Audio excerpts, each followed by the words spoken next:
During the last episode of David with Absalom, David wrote 5 Psalms. And after Jonathan and Ahimaaz informed King David to set out and cross the Jordan River, David wrote 4 more Psalms. So we're going to look at these 4 Psalms. And even though David did not go to war with the army, he made the time to speak to God, to worship and to praise Adonai. So Psalms chapter 70 and 71 was written upon Absalom's rebellion against his father David. It is also written as an urgency of the need of God's deliverance and His presence in his old age. So for our contextual study, let us look at the book of 2 Samuel, chapter 17, verses 24 to 29, and 2 Samuel chapter 18, verses 1 to 5.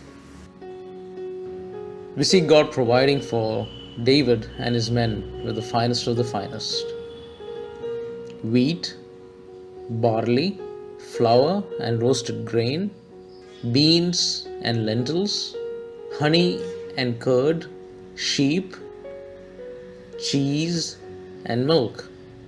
If there is one thing we can learn from this, it is that if we depend on Jehovah, He will provide for your every need. In the desert, the most essential need is strength and endurance. And that is what God provided for David. Let us read 2 Samuel chapter 17, verses 29. The people became hungry, tired, and thirsty in the desert. So God provided for them exactly what they needed. Let us look at 2 Samuel chapter 18, verses 1.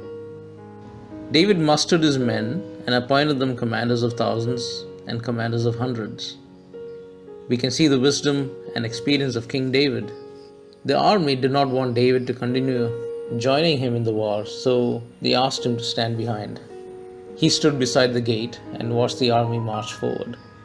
A question that came across my mind is, if Absalom would have approached his father on his knees and asked for forgiveness, would he be compassionate enough to forgive him? I believe a man who is known to run after God's heart will surely express God's character, wisdom, and love. Don't you think? Our God is compassionate, abounding in love, but sin must be punished. The wages of sin is death, but we have our hope in Jesus Christ. But when you read Psalms chapter 70 and 71, which is a petition of David, his concern was his life. They were all after him, and he wanted God to quickly deliver him from their hands. David's prayer is apt. He is not beating around the bush. He is straightforward, and he is speaking from his heart. And he says in Psalm 70, verses 1 to 5, "Deliver me quickly, Elohim. Jehovah, come quickly. Put to shame and confuse who take time to search for me.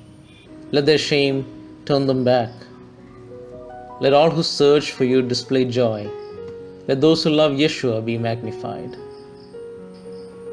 In Psalms 71, verses 1 to 9, it reads, "In you, Jehovah, I put my trust and hope. Let me never be ashamed. May your righteous acts save me. Bend down your ear and save me. Mighty God, you are my abode, where I can continually enter. Order my salvation, for you are my stronghold. Save me from the evil and cruel one. Since my early life, my state of confidence has been in Adonai, Jehovah. You have been my support since birth. I will continuously adore you. I am wondered at because you are my strength. My mouth is replenished with adoration and thanksgiving and your beauty. Do not throw me when I am old. Do not abandon me when my strength is finished. See, David wanted God's presence with him. He wanted to be with God even in the midst of his struggle. Let us continue. Verses 14 to 17. I will continually tarry and fame your name more and more. I will tell your righteous acts.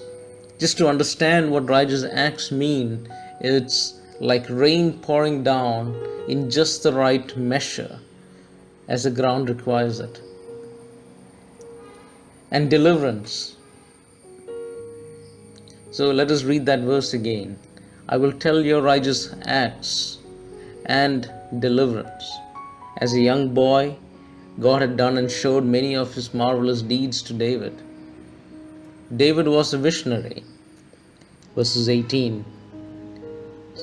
Do not forsake me, my God, till I declare your power to the next generation, your mighty acts to all who are to come.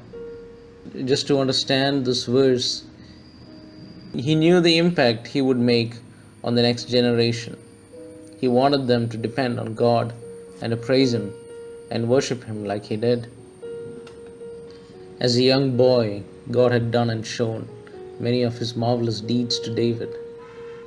Wouldn't we want that for our children? As we continue to read, we see David proclaiming the righteousness of God. And he says, your righteousness, God, reaches to the heavens. You who have done great things. Who is like you, God? Though you have made me see troubles, many and bitter, you will restore my life again. From the depths of the earth, you will again bring me up. You will increase my honor and comfort me once more. I will praise you with the harp of your faithfulness, my God. I will sing praise to you with the lyre, Holy One of Israel. My lips will shout for joy when I sing praises to you. I whom you have delivered, my tongue will tell of your righteous acts all day long. For those who wanted to harm me have been put to shame and confusion. Another psalm that David wrote was during the war with Absalom, when the army had marched forward valiantly and defeated the army of Israel. 20,000 men lost their lives that day. When Absalom was running away from David's men, his dumb mule went under a thick branch and his head got caught in a tree. And he was left hanging in midair. The mule kept running, not realizing its master was not on it. The news spread that Absalom is hanging on an oak tree. Joab then took 3 javelins and plunged them into Absalom's heart while he was still alive. After that, 10 armor bearers of Joab surrounded Absalom and struck him and killed him. A question I'd like to ask is, if God is for us, who can be against us? While the war was going on, David stood at the gate and prayed. He asked God for mercy. He asked God to relieve him. And he says, give ear to my supplication. What is supplication? If you look at the Hebrew root word for supplication, it means to be gracious, to show favor, pity, to direct favor to be shown consideration, to bend or stoop in kindness to an inferior. Psalms 143 was written during the war with Absalom for the preservation of his life and protection against trouble. Psalms 144 was written on the victory over Absalom and the show of God's almighty power. For that, let us open our Bibles to 2 Samuel chapter 18 verses 16 to 17. Joab sounded the trumpet, and the troops stopped pursuing Israel, for Joab halted them. They took Absalom, threw him into a big pit in the forest, and piled up a large heap of rocks over him. Meanwhile, all the Israelites fled to their homes. This is the kind of punishment for anyone who stood against God's anointed, even the king's son. Even though David had instructed the army to be gentle with Absalom, Joab was not at all gentle with him. After all the petitions, requests, and cries for mercy, David, for the first time, begins with a praise. While the previous numbers of Psalms, he began with, O Lord, answer me, hear my prayer, listen to my cry for mercy, come to my relief. And these are all petitions and requests. Here David gives a fitting praise to the victory God gave him. Let us read together from verses 1 onwards. Praise be to the Lord my rock, who trains my hands for war, my fingers for battle. He is my loving God and my fortress, my stronghold and my deliverer, my shield in whom I take refuge, who subdues people under me. Lord, what are human beings that you care for them, mere mortals that you think of them? They are like a breath, their days are like fleeting shadow. Charles Spurgeon puts it beautifully. The psalmist turns from the glorious all-sufficiency of God to the insignificance and nothingness of man. He sees Jehovah to be everything and then cries, Lord, what is man? What is man in the presence of the infinite God? What can he be compared to? He is too little to be described at all. Only God, who knows the minutest object, can tell what man is. Certainly, he is not fit to be the rock of our confidence. He is at once too feeble and too fickle to be relied upon. So when I look at this psalm, I see a man who is full of joy. I see a man who delights in the Lord, his God. I see a man who loves his Lord with all his heart. I see a man who desires nothing but the Lord. I see a man who understands his Lord. And I see a man who knows that his God's ways are righteous and just. Verses 12 to 15. Then our sons in their youth will be like well-nurtured plants, and our daughters will be like pillars carved to adorn a palace. Our barns will be filled with every kind of provision.